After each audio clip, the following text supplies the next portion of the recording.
All the patients in this room, all the feet that you see, they all have COVID.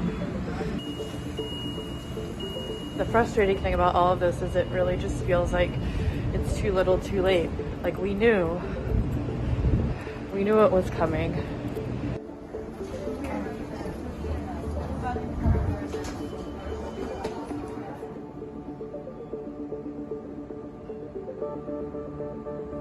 Today is kind of getting worse and worse.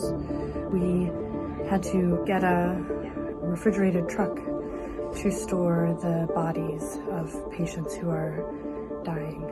We are right now scrambling to try to get a few additional ventilators or even CPAP machines. If we could get CPAP machines, we could free up ventilators for patients who need them.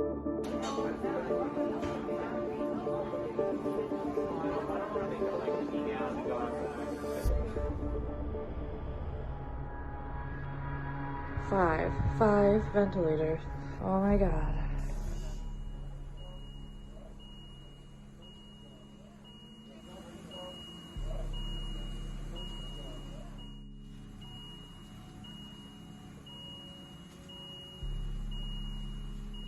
We now have these 5 vents. We probably, unless people die, I suspect we'll be back to needing to beg for ventilators again in another day or two.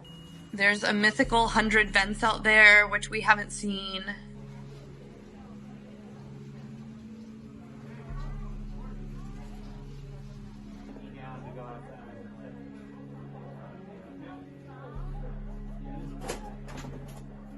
Leaders in various offices, from the president to the head of health and hospitals, saying things like, we're going to be fine, everything's fine. And from our perspective, everything is not fine. I don't have the support that I need and even just the materials that I need physically to take care of my patients. And it's America. And we're supposed to be a first world country. On a regular day, my emergency department's volume is pretty high. It's about 200 people a day. Now we're seeing 400 or more people a day. At first, we were trying to isolate patients with cough and fever and be more careful around them, but we weren't necessarily being extra careful around all the other patients. And then we started to realize that patients who were coming in with no fever but abdominal pain actually had findings on their x-rays and chest CTs that were consistent with this coronavirus, COVID-19. So someone in a car accident gets brought in, and we get a CT scan of them, and their lungs look like they have coronavirus. We were seeing a lot of patients who probably had COVID, but we didn't realize. 10 residents and also many of our nurses and a few of the attending physicians got sick. The anxiety of this situation is really overwhelming. All of the doctors, it's hard for us to get tested even if we want to, even if we have symptoms. We're exposed over and over again. We don't have the protective equipment that we should have.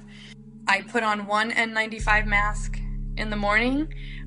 I need to have that N95 mask on for every patient I see. I don't take it off all day. The N95 mask I wore today is also the N95 mask I wore on Friday. We're always worried that we'll be out of N95 masks.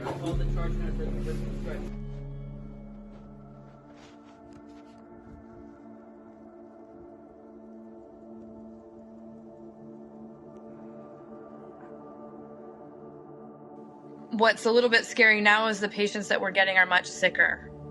Many of the young people who are getting sick don't smoke. They're healthy. They have no comorbidities. They're just young, regular people between the ages of 30 and 50 who you would not expect to get this sick.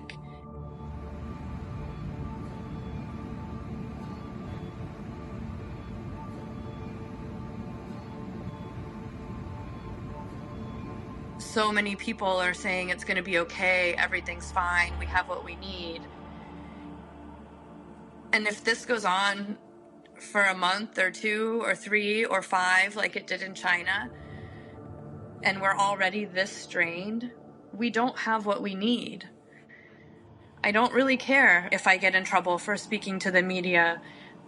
I want people to know that this is bad. People are dying. We don't have the tools that we need in the emergency department and in the hospital to take care of them. And it's really hard.